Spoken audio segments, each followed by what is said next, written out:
You keep trying to fix yourself, as if you're a broken machine. But what if the problem isn't you? What if it's the inner voice you've been listening to all along? The one whispering, hustle harder, prove your worth, be who they need you to be. You're not broken, you're just loyal to the wrong God within. This isn't about motivation, this is about misdirection. And today, you'll finally see why your soul feels lost and how to guide it home. The silent ache. When the soul feels split, there's a kind of emptiness that success can't touch. You hit goals, you get praise, you show up strong, but something inside you still whispers, "This isn't it." That's not depression. That's not failure. That's the soul trying to be heard beneath a life that no longer fits.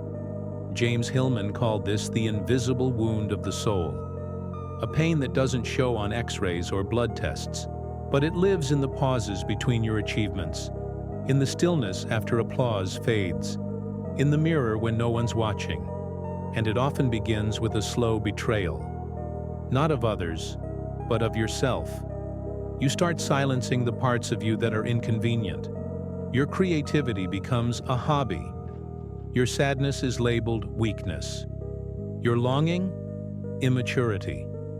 Over time, you become a curated version of yourself, palatable, productive, even admired, but also profoundly disconnected. Jung said that when we stray too far from our true self, our self with a capital S, the psyche reacts, not with chaos, but with confusion. You lose clarity, you procrastinate, you numb out, because something deeper in you knows you've become a stranger to your own story. And here's the trap. Most people think this is a problem to fix with discipline, mindset, or routines. But you don't need another morning routine. You need a reunion with your soul. Napoleon Hill, even in his action-driven philosophy, spoke of a definiteness of purpose. But what no one tells you is this: you can't be definite about your purpose if you're living someone else's myth. The wrong God within. Who's really running your life? You wake up every day and try your best to be kind, to be successful, to get it all right. But what if the force driving all that effort isn't even yours? James Hillman spoke of the invisible gods within us, not in a religious sense, but as inner archetypal powers, images, patterns, and silent drives that shape the very direction of our lives. And here's the unsettling truth. Most people spend their entire lives following a God within that doesn't belong to their soul.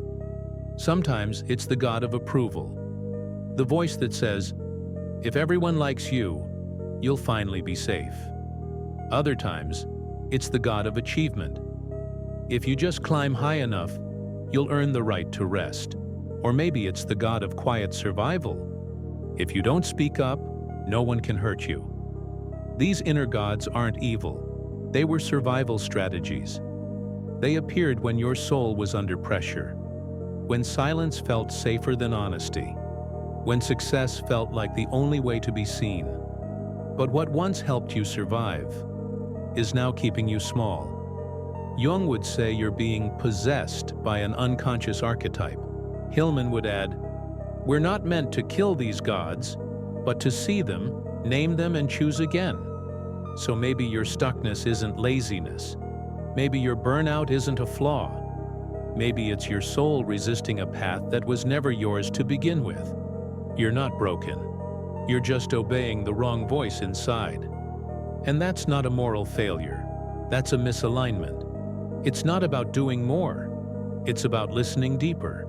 So ask yourself gently, what image of life are you chasing? And who planted it in you? The soul's language, symptoms, stuckness, and inner protest. When your soul is not being heard, it doesn't scream. It whispers. It speaks in strange symptoms. The chronic fatigue that no doctor can explain. The lack of motivation for things you once loved. The anxiety that rises out of nowhere. the quiet dread of Monday morning, the haunting sense that something's missing. These aren't failures of will. They're not signs you're weak or ungrateful. They are the soul's protest. Its way of saying, "This path is starving me." James Hillman didn't believe in fixing the soul like a machine. He believed the soul has depth, that it wants to be seen, not optimized. Modern life tells you to push through, hustle, stay positive. But the soul? It wants truth. Sometimes depression isn't a chemical imbalance. It's a sacred refusal to keep living the same story. Sometimes your procrastination is the soul slamming the brakes on a life that has no meaning for you. This is why you can't move forward. Not because you're lazy, not because you're broken, but because your soul refuses to cooperate with the lie. Carl Jung called this the shadow at work. The unlived parts of you rising to the surface, not to punish you, but to call you home. This is why quick fixes don't work, because your soul doesn't want a fix. It wants your attention, your honesty, your courage to feel the truth beneath the noise. And when you finally stop trying to silence those symptoms, when you stop judging your stuckness, something miraculous happens. You begin to hear the real voice underneath, the one you forgot, the one that isn't interested in who you should be, only in who you already are, beneath all the noise. This isn't failure, it's a turning point. When the wrong God rules, how we abandon ourselves in the name of success. Most people don't follow their soul. They follow an inner God they never chose. A voice inherited from culture, family, school, that says, be productive, be impressive, be safe, be liked.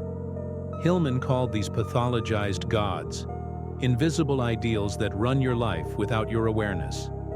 You wake up and obey, without asking, who gave this God authority over me? You sacrifice sleep for achievement, joy for status, truth for belonging. And slowly, without even noticing, you abandon the very thing that made you feel alive. You become successful in the world's eyes and completely disconnected from your own. Because that God, the one who demands perfection, constant performance, never-ending control, does not care about your soul. And here's the painful irony. You might be praised for following it. You might even win. But deep inside, you'll feel like you've betrayed yourself. Carl Jung warned us, if you do not become conscious of your inner figures, they will rule your life, and you will call it fate. So much of your suffering isn't personal failure. It's the consequence of following a script that never matched your true story. You were never meant to live like a machine. You were meant to feel, to wander, to listen, to create something with your life that feels sacred to you. And that sacred path? It begins the moment you stop obeying the God that's killing your joy and start listening to the soul you've ignored for too long. This isn't about rebellion for the sake of it. It's about reclaiming your authority from every inner voice that doesn't belong to you. Because the moment you stop outsourcing your worth is the moment your real life begins. Returning to the soul, the quiet path, back to what was always yours. If you've made it this far, it means something in you already knew. Not intellectually, but instinctively. That you've been living under the wrong orders. That you've been loyal to a voice that doesn't love you. The good news is, you are not broken. You're not a failure. You're not behind. You're just lost in someone else's mythology. But the soul waits. It doesn't push. It doesn't punish. It waits for you to return. And return doesn't mean fix everything overnight. It doesn't mean quitting your job, leaving your life behind, or becoming someone entirely new. It means listening. It means noticing what your pain is trying to say, not just suppressing it. It means honoring the small longings you've buried for years, the desire to rest, the urge to create, The dream you told yourself was unrealistic. Hillman taught us this. The soul doesn't speak in logic. It speaks in images, fantasies, moods, and dreams. It whispers, not shouts. It seduces, not commands. And to follow it, you must stop waiting for certainty and start following curiosity. You must stop measuring yourself by how well you perform for others and start asking, what feels true for me? Not easy, not quick, but real. Because the moment you stop betraying your inner world for the sake of an outer one, something ancient in you exhales, something that remembers why you came here in the first place.